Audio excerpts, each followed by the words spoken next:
Ashama akkam jirtu guyyaadhaa kana grade 10 mathematics unit jalqaba keessaa operations on polynomial functions kan jedhu wajjin laalla.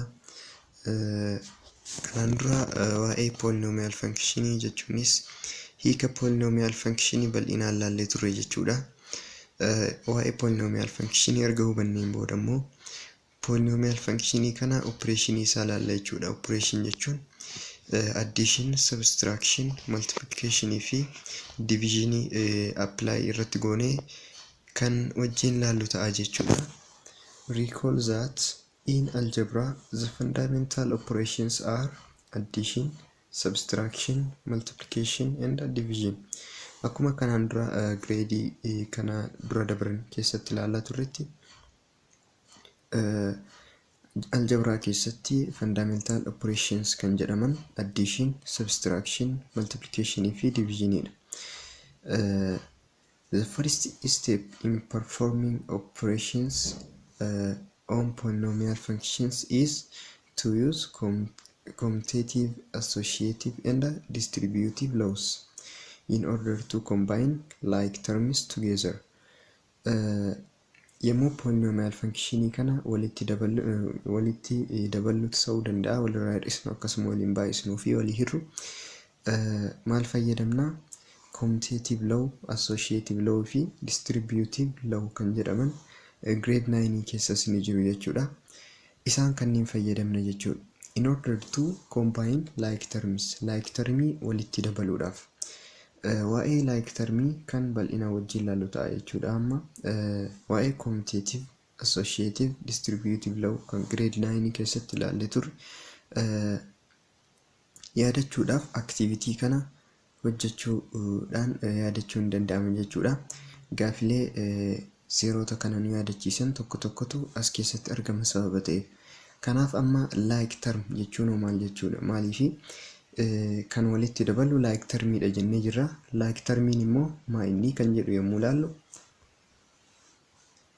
like terms are the same variable to the same power. The same variable to the same power.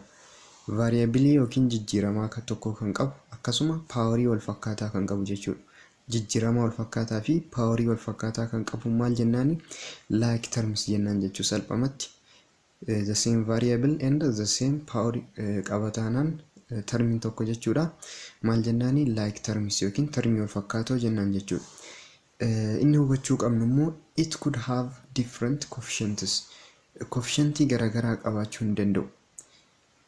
Jijjiiramaa fi poweriin wal fakkaataa ta'ullee coefficientiin isaanii garaagara ta'uu hin danda'a jechuudha. Mee example kana yommuu ilaallu example 5x square fi 2x square the same yookiin like terms jechuun ni dandeenya jechuudha. Maaliif powerii isaanii yoo ilaalle poweriin isaanii wal fakkaataadha. The same powerii qabaachuu qaban jennee jirra. Akkasuma the same variable jennee jirra. Variablein isaanii x dha, asittis x dha. Kanaafuu variable yookiin jijjiirama wal fakkaataa qabaa jechuudha. Kanaafuu like terms jennaan. Inni biraa maal jennee turre? Coefficientii garaagaraa qabaachuu ni danda'a jennee jirra. Kanaafuu coefficientiin isaanii as biratti yoo ilaalle 5x square keessatti coefficientiin kenname 5. 2x square keessatti immoo 2 jechuudha. Kanaafuu coefficientii garaagaraa qabu jechuudha. 5 fi 2 coefficientii garaagaraati. Garuu still like termiidha jechuudha isaan kunniin lamaan. Kanaaf haala kanaan like termii hubachuun ni danda'ama jechuudha. Haaluma wal fakkaatuun example inni biraa x square fi negative x square. Poweriin isaanii 3 iddoo lameenitu 3. Jijjiiramaan yookiin variablein kenna x. Haa ta'u malee coefficientii kenna yoo ilaalle asitti tokko, asitti immoo negative 1 dha. Kanaaf coefficientiin kenna garaagaraa jechuudha. Kanaaf the same variable fi akkasuma to the same power yoo ta'e termiin tokko jechuudha. Maal jennaani? Like terms jennaan jechuudha. Akka ifa ta'ee abdiin qabaa gara itti aanutti haa dabarru. Itti aansee kan laallu addition of polynomial function jechuudha. Operationiiwwan jiran keessaa jalqaba irratti kan laallu addition jechuudha. walitti dabaluu kan jedhu ilaalla. Polynomial functionii akkamitti walitti daballa kan jedhu ilaalla jechuudha. You can add polynomial functions in the same way you add real numbers. Akkuma real numberii walitti daballutti polynomial functionii walitti dabaluu ni dandeenya jechuudha. Haa ta'u malee inni kun jijjiirama of keessaa qaba, akkasuma paawarii adda addaa of keessaa qaba. Kanaafuu maal goona simply add like terms walitti daballaa jechuudha. Like termiin maal akka ta'e ilaallee jirra. Kanaafuu yommuu polynomial functionii walitti daballu like termii walitti daballaa jechuudha. Yoo like termii kan hin taane ta'e walitti dabaluu hin dandeenyu jechuudha. By adding their coefficients, yommuu like termii walitti daballu immoo kan walitti daballu maa inni jalqabayyuu variabilii fi paawariin isaa wal fakkaataadha. Coefficientiin isaanii garagara yoo ta'e coefficientii isaanii walitti daballaa jechuudha. Yoo tokkos ta'e walitti daballa. Okay, note that like terms are terms having the same variable to the same power. Akkuma reefu jenne like termiin kan variabilii wal fakkaataa fi paawarii wal fakkaataa qabudha nuun jedha. But possibly different coefficients. Coefficientiin isaa immoo akkuma reefu jenne garagara ta'uu hin danda'a jennee jirra. Fakkeenya isaas fudhannee ilaallee turre jechuudha. Fakkeenyaas bira jiru kanarratti immoo polynomial functionii lama nuuf kenne jechuudha. F of x 5x raised to 4 minus x cube plus 8x minus 2 kan jedhu kanaa fi akkasuma g of x equals to x raised to 3 minus x square minus 3x plus 5 kan jedhu polynomial functionii lameen kana akkamitti walitti daballa kan jedhu ilaalla jechuudha. Fakkeenya kana keessatti jalqaba irratti kan goonu maa inni grouping like terms termii walitti daballaa jechuudha. Like termii iddoo tokkotti addaan qoqqoonnaa jechuudha. Fakkeenyaaf f of x plus g of x dha kan walitti dabalaa jirru. F of x isa kana, g of x immoo isa kana. Kanaaf jalqaba irratti kan goonu maa inni paawarii guddaarraa fudhataa yoo deemne caalatti nuuf salphataa jechuudha. 5x raised to 4 kan jedhu kana yommuu ilaallu like termii yookiin kan isa fakkaatu ilaalla jechuudha. Kan isa fakkaatu f of x keessa kan jiru 5x raised to 4 kan jedhu kana kan fakkaatu g of x keessa ilaallaa jechuudha. G of x keessa paawarii 4 kan qabuu fi jijjiiramaan isaa x kan ta'e hin jiru jechuudha. Kanaaf isa akkuma jirutti gadi fudhannaa jechuudha. Itti aansee paawariin 4 aanee jiru meeqa? 3. Kanaaf x cube negative x cube kan jedhu kanaadha jechuudha. Kanaaf negative x cube kana like termii isaa barbaannaa jechuudha. Asittis 4x cube kan jedhu jira. Kanaafuu waliif like termiidha jechuudha isaan kunniin lamaan. Kanaaf iddoo tokkotti group goona jechuudha yookiin wal biratti barreeffanna jechuudha. Itti aansee paawarii lama kan qabudha.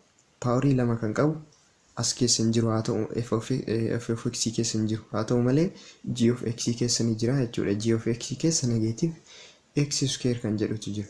As keessa sababa hin jirreef isas akkuma 5x raised to 4 kana addatti fudhannaa jechuudha.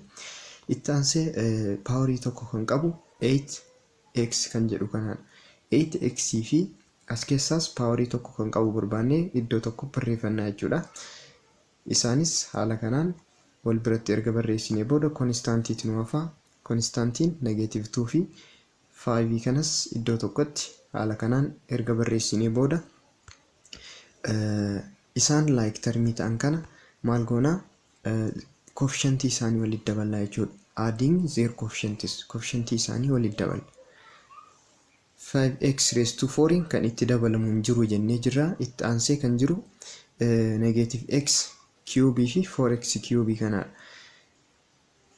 X cube dha iddoo lamaanuu kan jiru akkuma argatan jijjiiramaa fi paawariin isaa tokko. Jijjiiramaan tokko waan ta'eef tokkochuma fudhannee akkuma jalqaba jenne coefficientii isaaniiti kan walitti daballu. Yommuu like termii walitti daballu coefficientii isaanii walitti daballa jennee jirra. Coefficientiin negative x cube negative 1 dha. Coefficientiin 4x square cube 4 dha jechuudha. Kanaaf isaan kana lameen walitti daballa jechuudha. Negative 1 plus 4 fi 4 minus 1 jechuun tokkuma. Sababa saniif 4 minus 1 barreessine jechuudha. Itti aansee negative x square kan itti dabalamuu qabu kan paawarii tokko qabu x'n immoo iddoo lamaanuu kan jiru kun tokko erga fudhannee booda koofishantii isaanii lameen 8 fi 3 walitti daballaa jechuudha. 8 fi -3 walitti daballaa jechuudha. Haala kanaan yommuu walitti daballu maal ta'a? Negeetiiva baay'isu poozitiiva maal ta'a? Negeetiiva ta'a. Kanaaf inni kun maaliidhaan wal qixa? 8 - 3 dhaan wal qixa jechuudha. 8 - 3 dha maaliif poozitiivaa fi negeetiivni yommuu walitti ba'atu negeetiiva ta'a waan ta'eef kanaaf 8 - 3 kan barreessineef. Okay, itti aansee immoo kan jiru -2 + 5 dha. -2 + 5 jechuun karaa biraatti yommuu barreessinu 5 - 2 jennee barreessuu hin dandeenya. Haala kanaan itti aansee steeppiin jiru combining like terms jechuudha. Like termii kana walitti dabaluudha jechuudha. Koofishantii kana walirraa hir'isna jechuudha. 5x raised to 4 akkuma jiru gadi buufannaa. Itti aansee 4 - 1 meeqa? 3. Kanaafuu 3x cube kan jedhu fudhanna jechuudha. Itti aansee x square'itu jira jechuudha. Innis kan walitti dabalamuun hin jiru jennee jira. Haaluma jiruun gadi buufanna. Itti aansee 8 - 3x kan jedhu kanaadha. Yommuu walirraa hir'isnu 5 ta'a jechuudha. 8 - 3 x'n immoo alaan jira ni fudhanna jechuudha. Asittis 5 - 2 3 ta'a jechuudha. Inni as biratti arganne kun maa inni pooliinoomiyal fankishinii lameen gubbatti nuuf kenname sana yommuu walitti daballu bu'aa isaa ta'a jechuudha. Jechuunis f of x nuuf kennamee fi g of x yommuu walitti daballu isa kana arganne jechuudha. Kanaaf haala kanaan pooliinoomiyal fankishinii walitti dabaluu ni dandeenya jechuudha. Ifa akka ta'e abdiin qaba. Okay, the sum of two polynomial functions f and g is written as f plus g. Polynomial functionii lama f fi g yoo jiraate akkamiin barreeffama? F plus g jennee barreessinaa jechuudha yommuu walitti dabalu. And is defined as yommuu ibsamu f plus g kan jenneen kun immoo yommuu ibsinu f plus g of x. Kan ammoo akkamiin barreessuu dandeenya? f times x meeqa? f of x dha. g times x g of x dha. Kanaafuu f of x plus g of x ta'a jechuudha. Yoo maal ta'e for all x an element of jechuu barbaadeeti as biratti an element of real number yoo ta'edha jechuudha. Maaliifii polynomial functioning kamuu domeeniin isaa all real numberii sababa ta'eef x'n an element of all real numberii ta'uu qaba jechuudha. Exampleelee asirra jiran kanniin deebiin isaa sababa asirra jiruuf asirraa ilaaluu hin dandeettu jechuudha. Viidiyoo hojjennu irratti kan irratti xiyyeeffachuudhaaf yaallu exercise jechuudha. Exerciseelee bal'inaan irratti xiyyeeffadhee kan hojjedhu ta'a jechuudha kana booda. Kanaafuu exerciseelee ilaaluu hin dandeettu. Itti aansee immoo activity 1.3 dha jechuudha kan jiru. Activity kanarraa gabaabinaan wanta hubachuu dandeenyu cinaa kanatti baasee jira jechuudha. Fakkeenyaaf gaafilee akkamii gaafate jechuudha asirratti. Fakkeenyota hanga amma ilaalle kana yookiin gubbaa kana jiranirraa maal akka hubannee nu gaafate jechuudha.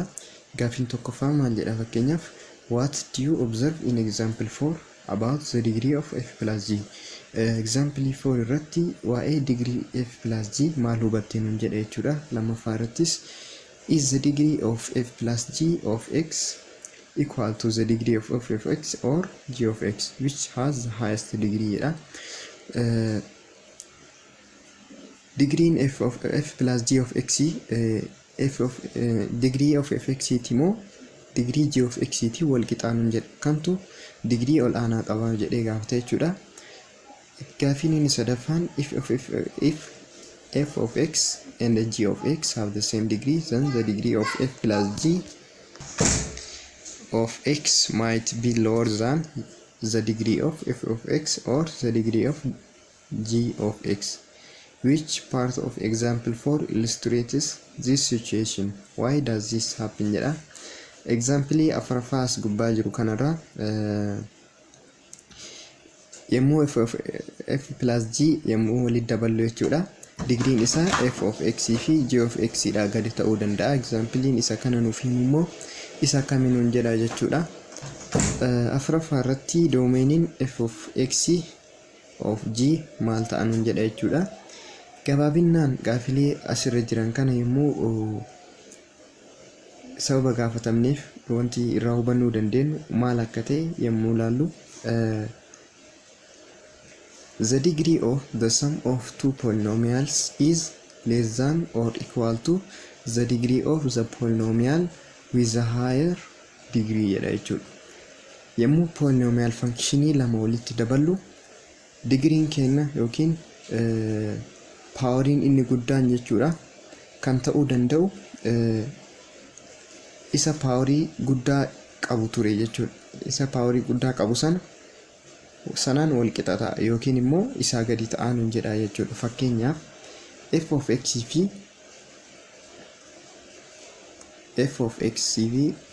g of x yommuu walitti daballu polynomial functionii ta'ee ho'i arganna. Polynomial functionii inni argannu sun digriin isaa isa paawarii guddaa qabu. Yoo f of x paawarii guddaa qabaate paawariin nun asitti argannu sunis maal ta'a? Kanaan wal qixa yookiin immoo isaa gadi ta'an jedha jechuudha. Gaafileen asitti gaafatamne kunis isuma kana akka hubannuuf kan nu gargaaranidha jechuudha. Fakkeenyaaf example asirra jiran kana yommuu ilaallu, example afuraffaa kana irratti jechuudha. A irratti f of x fi g of x yommuu walitti daballu jechuudha. F of x digriin isaa 3, g of x immoo akkasuma digriin isaa 3 jechuudha. Bu'aa nuti dhuma irratti argannes yommuu ilaallu,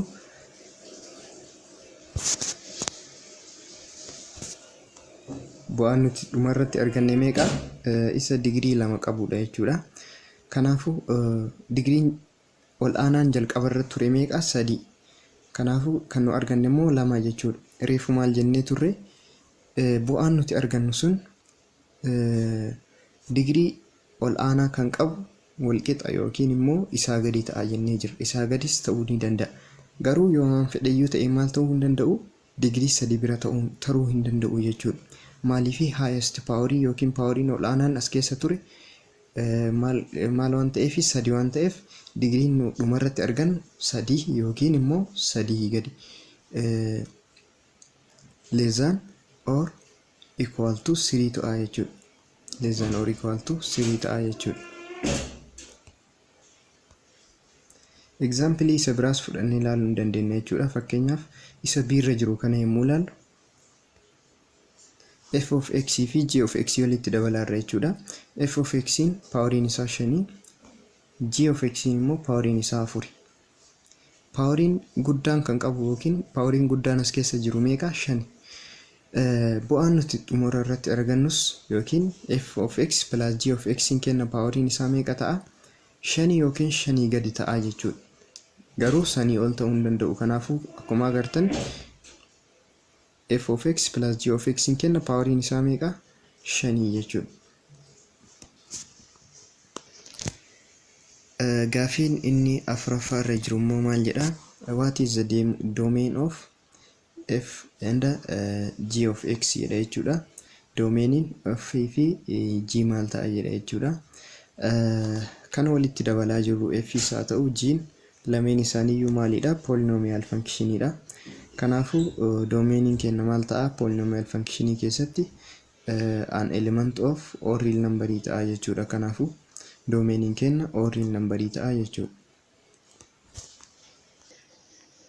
Itti aansee immoo kan ilaallu subtraction of polynomial function kan jedhudha.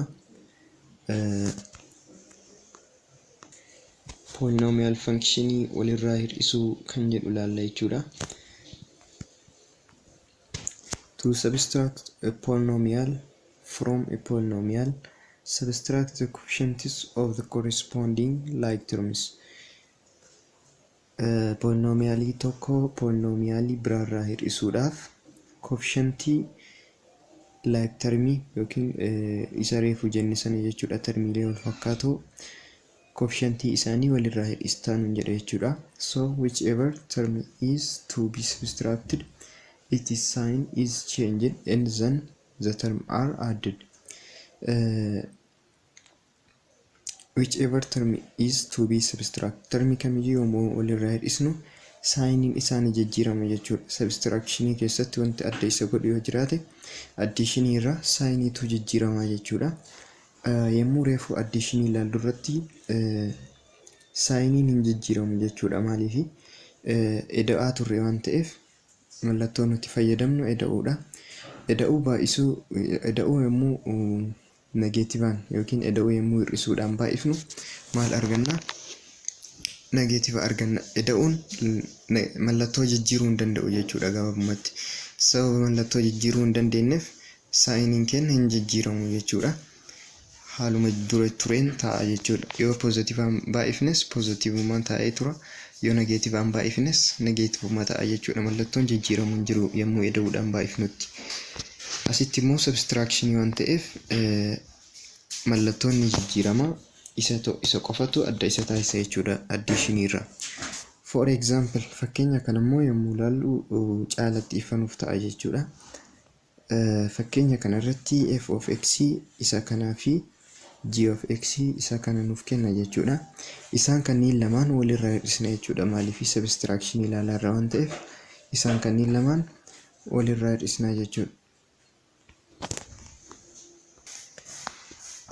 Isaan lameen walirraa hir'isuudhaaf f of x ni fudhannaa, itti aansee immoo minus erga jennee booda g of x fudhannaa jechuudha.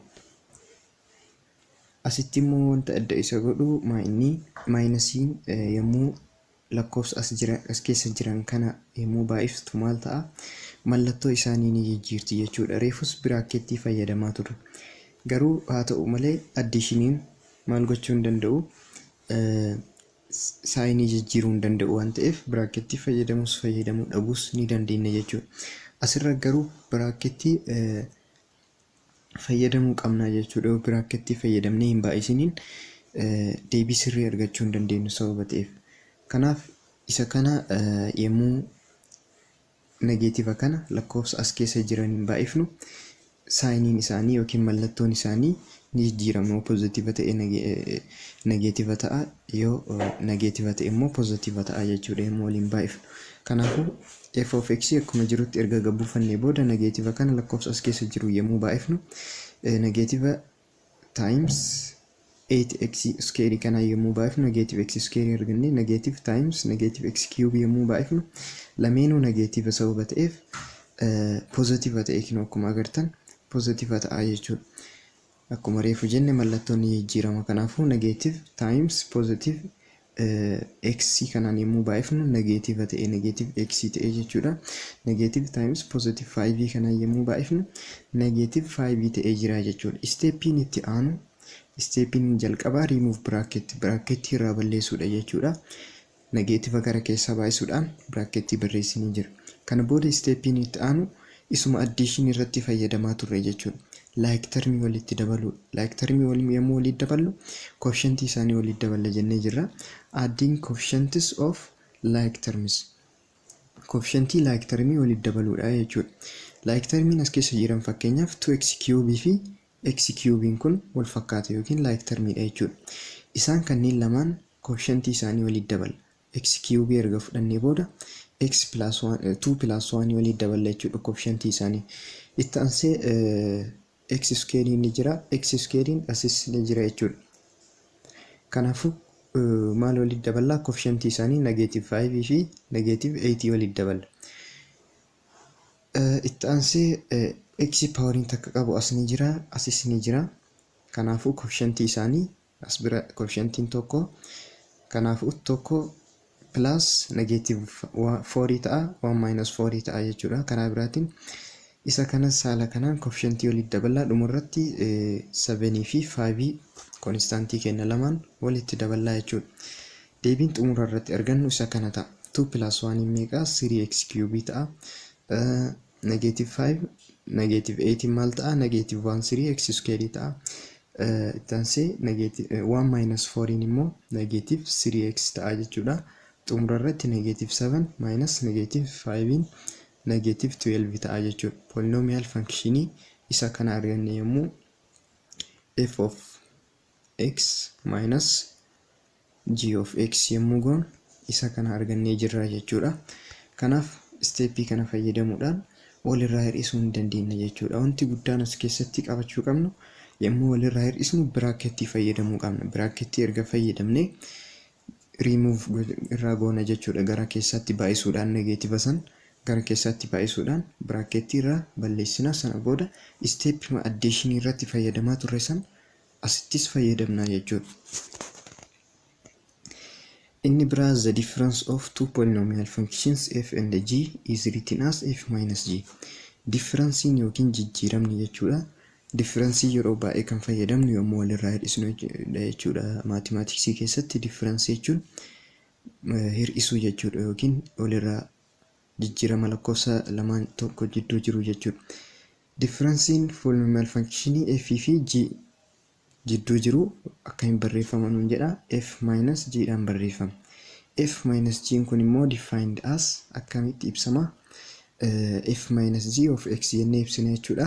Isaan kanneen f times x yommuu goon f of x g times x g of x ta'a jechuudha. Negatiivni jidduu isaanii jira. For all of x an element of real number. Element kan jedhu jidduu kanaaf an element of or real number ta'a jechuudha. Haala kanaan ibsamaa jechuudha.